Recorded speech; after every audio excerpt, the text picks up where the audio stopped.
Marilah kita berdoa. Allah Bapa di dalam sorga, kami datang ke hadapan-Mu yang kudus dengan hati yang rindu untuk mendengarkan firman Tuhan.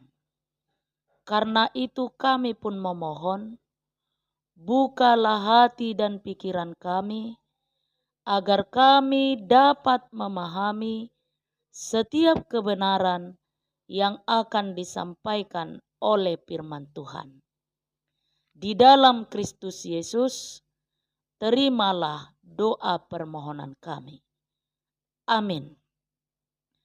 Shalom, saudara-saudara yang terkasih dalam nama Tuhan kita Yesus Kristus. Nas khotbah untuk ibadah kita hari ini tertulis dalam kitab Ayub pasal 33 dimulai dari ayat 26 hingga ayat yang ke-33. Ayub 33 ayat 26 hingga ayat 33. Marilah kita ikuti di dalam hati kita masing-masing. Saya akan membacakan untuk kita.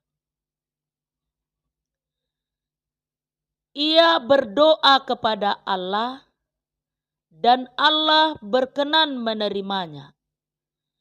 Ia akan memandang wajahnya dengan sorak-sorai dan Allah mengembalikan kebenaran kepada manusia. Ia akan bernyanyi di depan orang. Aku telah berbuat dosa, dan yang lurus telah kubengkokkan.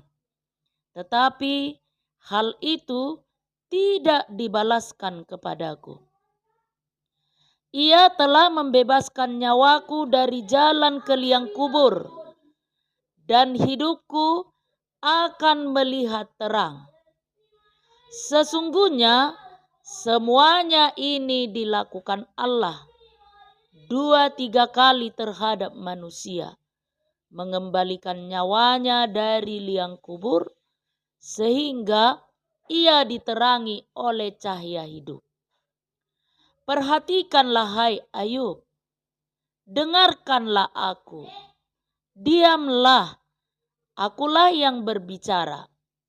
Jikalau ada yang hendak kau katakan, jawablah aku. Berkatalah, karena aku rela membenarkan engkau. Jikalau tidak, hendaklah engkau mendengarkan aku. Diamlah, aku hendak mengajarkan hikmat kepadamu. Demikian firman Tuhan. Saudara-saudara yang terkasih di dalam nama Tuhan kita Yesus Kristus. Hidup ini tidak selalu berjalan seperti yang kita rencanakan. Ada saat-saat di mana kita merasa kuat, diberkati, dan penuh sukacita. Namun, tidak jarang juga kita melewati masa-masa sulit, kegagalan, kekecewaan, dosa, bahkan rasa jauh dari Tuhan. Saudaraku, seringkali dalam kondisi seperti itu, kita mulai mempertanyakan, apakah Tuhan masih peduli? Apakah Tuhan masih mau menerima saya? Bahkan ada yang merasa hidupnya sudah terlalu rusak untuk diperbaiki. Saudara-saudara yang dikasihi oleh Tuhan kita Yesus Kristus, firman Tuhan dalam Ayub 33 ayat 26 hingga 33 ini memberikan jawaban yang sangat indah. Elihu menjelaskan bahwa Tuhan tidak tinggal diam terhadap manusia. Ia aktif berbicara, menegur, dan bekerja untuk membawa manusia kembali kepadanya. Tuhan bukan hanya Allah yang menghakimi, tetapi Allah yang memulihkan. Hari ini kita akan melihat bagaimana Tuhan bekerja dalam hidup manusia melalui 3 kebenaran besar yang dapat mengubah cara kita memandang penderitaan, dosa, dan pemulihan. Yang pertama, Tuhan mendengar doa yang bertobat. Tuhan mendengar doa orang yang bertobat. Dapat kita baca kembali di ayat 26. Tetapi bila ia berdoa kepada Allah, maka Allah berkenan kepadanya. Penjelasan yang lebih dalam dari ayat ini menunjukkan hubungan yang sangat pribadi antara manusia dengan Tuhan. Kata berkenan menggambarkan bahwa Tuhan tidak sekedar mendengar, tetapi juga menyambut dengan sukacita. Ini seperti seorang ayah yang dengan penuh kasih menerima anaknya yang kembali pulang. Namun, yang perlu kita pahami, saudaraku, adalah bahwa doa yang dimaksud di sini bukan doa yang formal atau sekedar rutinitas. Ini adalah doa yang lahir dari hati yang hancur, penuh penyesalan dan kerinduan untuk kembali kepada Tuhan.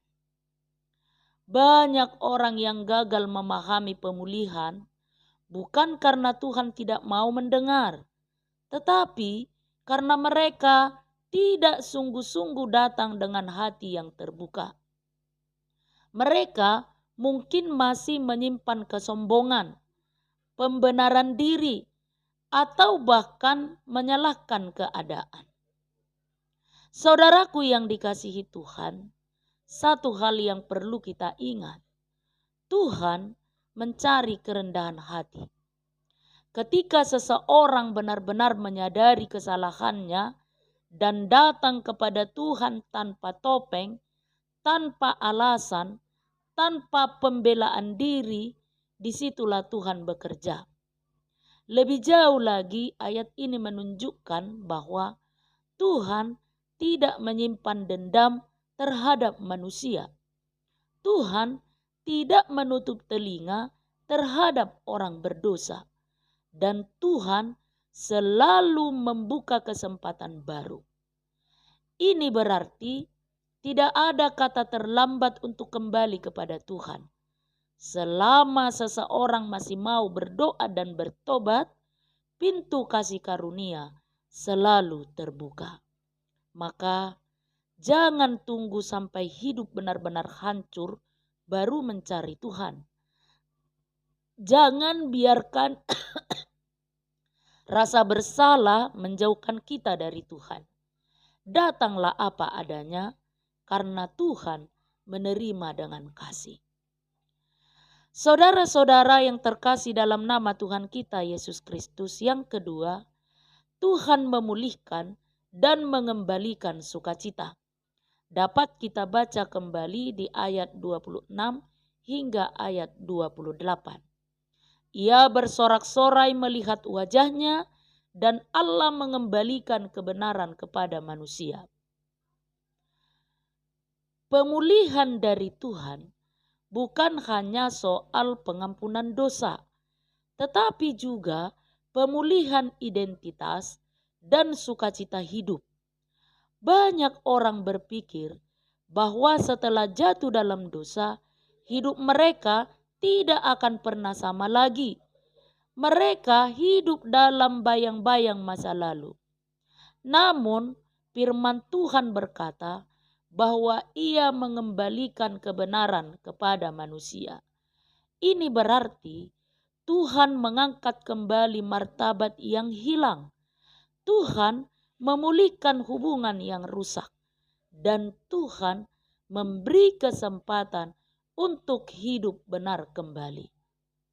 Saudaraku, Di ayat 28 mengatakan bahwa Tuhan menyelamatkan jiwanya dari liang kubur dan membuat hidupnya melihat terang. Gambaran ini sangat kuat. Liang kubur artinya kehancuran, keputusasaan, akhir dari harapan. Dan terang artinya kehidupan baru, arah dan pengharapan. Tuhan tidak hanya menarik kita keluar dari masalah, tetapi juga memberi kita hidup yang baru. Saudaraku, seringkali kita hanya fokus pada masalah yang ingin diselesaikan, tetapi Tuhan lebih tertarik pada perubahan hati kita. Ia tidak hanya ingin memperbaiki keadaan kita, tetapi juga membentuk karakter kita. Pemulihan sejati terjadi ketika hati diubahkan, cara berpikir diperbaharui, dan hubungan dengan Tuhan dipulihkan. Dan dari situlah muncul sukacita sejati, bukan karena keadaan sempurna, tetapi karena kita kembali berjalan bersama Tuhan. Maka saudaraku yang dikasihi Tuhan, jangan lagi hidup terikat oleh masa lalu. Terimalah pengampunan Tuhan sepenuhnya dan percayalah bahwa Tuhan masih bisa memakai hidup kita. Saudara-saudara yang terkasih dalam nama Tuhan kita Yesus Kristus, yang ketiga, Tuhan menegur untuk menyelamatkan, bukan menghancurkan. Dapat kita lihat di ayat 29 hingga 30 dan 32 hingga 33. Sesungguhnya semuanya ini dilakukan Allah 2-3 kali terhadap manusia. Ayat ini menunjukkan bahwa Tuhan tidak pernah menyerah terhadap manusia. Ia terus bekerja, bahkan berulang kali, untuk menarik manusia kembali kepadanya. Teguran Tuhan bisa saja datang dalam berbagai bentuk. Bisa melalui firman Tuhan, melalui nasihat orang lain, melalui keadaan hidup, bahkan melalui penderitaan.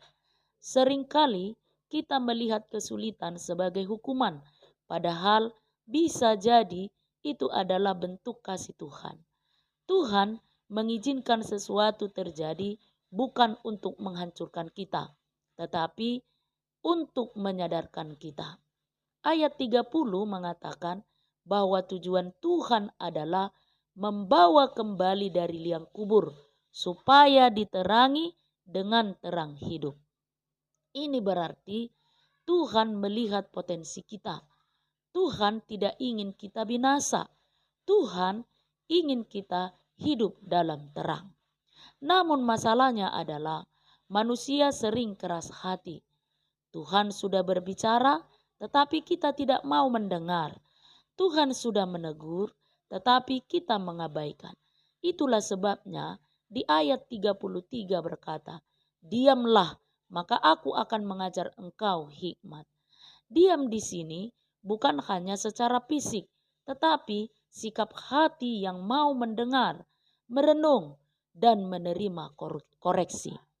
Kadang kita terlalu sibuk berbicara, mengeluh, atau membela diri, sehingga kita tidak memberi ruang bagi Tuhan untuk berbicara. Maka saudaraku yang dikasihi Tuhan, jangan menolak teguran Tuhan. Belajarlah melihat masalah dari sudut pandang rohani dan sediakan waktu untuk mendengar suara Tuhan.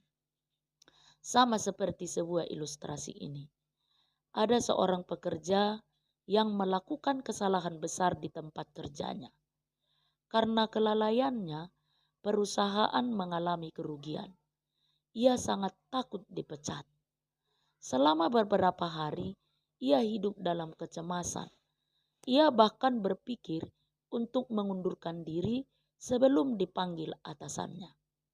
Namun suatu hari, ia dipanggil ke ruangan pimpinan. Dengan gemetar ia masuk. Ia menerima hukuman. Ia siap menerima hukuman. Tetapi yang terjadi berbeda. Atasannya berkata, "Kesalahanmu memang besar, tetapi aku melihat kamu punya potensi. Aku tidak akan memecatmu. Aku akan memberimu kesempatan kedua. Belajarlah dari kesalahan ini." Pekerja itu keluar dengan air mata, bukan karena dihukum, tetapi karena diberi kesempatan kedua. Sejak hari itu, ia bekerja dengan lebih sungguh-sungguh dan menjadi salah satu karyawan terbaik. Saudara yang dikasihi Tuhan, bukankah seringkali kita seperti pekerja itu di hadapan Tuhan? Kita gagal, kita jatuh, kita merasa tidak layak. Tetapi Tuhan berkata, "Aku tidak menyerah atas hidupmu." Saudaraku yang dikasihi Tuhan, firman Tuhan hari ini mengingatkan kita bahwa Tuhan selalu mendengar doa orang yang bertobat. Tuhan sanggup memulihkan hidup yang hancur. Tuhan menegur karena Ia mengasihi. Tidak ada hidup yang terlalu jauh untuk dijangkau Tuhan. Tidak ada dosa yang terlalu besar untuk diampuni Tuhan. Tidak ada masa depan yang terlalu gelap untuk diterangi Tuhan. Hari ini adalah kesempatan untuk kita kembali. Amin. Marilah kita berdoa. Tuhan yang penuh kasih, kami datang di hadapan-Mu dengan hati yang rendah. Terima kasih Tuhan, Engkau tidak pernah meninggalkan kami, bahkan ketika kami menjauh dari-Mu. Ya Tuhan, ampuni setiap dosa dan kesalahan kami. Bersihkan hati kami dan pulihkan hubungan kami dengan Tuhan. Tuhan, bagi kami yang sedang merasa hancur, putus asa, atau kehilangan arah, kami memohon jamahan-Mu. Angkat kami Tuhan dari keterpurukan dan tuntun kami kembali ke dalam terang-Mu.